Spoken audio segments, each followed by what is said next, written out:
Hey everyone, and welcome back to Warship Dits. This one is on the Imperator Nikolai the First. One of the most difficult things about the research so far, actually. You see, trying to get data and information on the vessel. It was next to bloody impossible at times. However, managed to scrape together this here video on her. So, the Imperator Nikolai the First was a formidable battleship design that left a significant impact on the history of the Russian Imperial Navy during the early 20th century. Commissioned in 1916, this battleship was named after the Emperor Nicholas I of Russia. Construction began on the 22nd of June 1914 by the Black Sea shipyards at Nikolaev, after the launch of the Imperator Nikolai on the 7th of June, which cleared the building slip. However, she was not actually let down until the 28th of April 1915, with the intention to launch her in October 1915. The normal building schedule was maintained until early 1915, as the Russians believed that the war would not be over soon. However, workers were diverted to more important projects, and the war production began to interfere with deliveries of materials beginning shortly afterwards, which delayed her launch until October 18, 1916. The ship was armed with a main battery of 12 12-inch guns, making it a powerful force in the seas. The Imperator Nikolai I had a displacement of around 27,000 tons and a length of 118 meters, and a top speed of around 21 knots, making it a formidable and swift battleship for its time. The secondary armament consists of 20 130mm guns, mounted in casemates. They were arranged in two groups, 6 guns per side, one in the forward turret to the rear of the funnel, and the remaining 4 clustered around the rear turret. 3 guns per side were situated the far ahead, as this was most likely direction of attack by torpedo boats as anticipated by the Naval General Staff at the time. Imperator Nikolai I was much more heavily armoured than the Imperator Maria class ships, as the weight of the armour for the former totaled 2,576 long tons, more than the older ships. Even so, Russian armour factories weren't able to roll Krupp cemented armour plates the sizes greater than 270mm, compensating by increasing the thickness of the internal splinter bulkheads. The plates were sized to match the frames to provide support for their joints, and they were joined together to better distribute the shock of a shell's impact. Waterline belt had a total height of 5.2 meters, 3.45 meters of which were above the designed waterline and 1.75 meters below. Forward, the remaining proportion of the waterline was protected by 2 strikes, the lower of which was initially 200 millimeters. Forward, the remaining portion of the waterline was protected by 2 strakes, the lower of which was initially 200 millimeters, thick but thin to 100 millimeters. It extended 90 centimeters above the designed waterline.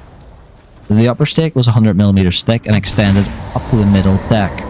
Aft, the waterline belt was 175 millimeters thick and terminated in a 175mm transverse bulkhead. Aft, the waterline belt was 175mm thick and terminated in a 175mm thick transverse bulkhead aft of the steering gear. The aft area between the upper and middle decks was the only unarmoured area of the hull, and had a 300mm transverse bulkhead to protect the rear turret's magazine from shells, apart from rear bearings. The forward 2 bulkheads was only 25mm to serve as a splinter bulkhead, as it was screened at all angles by side or deck armour. The 75mm upper belt ran from bow to back of the aft turret and was 2.95 meters high. For the first time, it was made of cemented armour, which saved around 300 long tons and 140 tons in comparison to uncemented plates used on the Canute and Imperator Maria classes respectively. Behind the side armour was a face-hardened inbound longitudinal splinter bulkhead that was 75mm thick between the middle and lower decks, but decreased to 25mm between the middle and upper decks.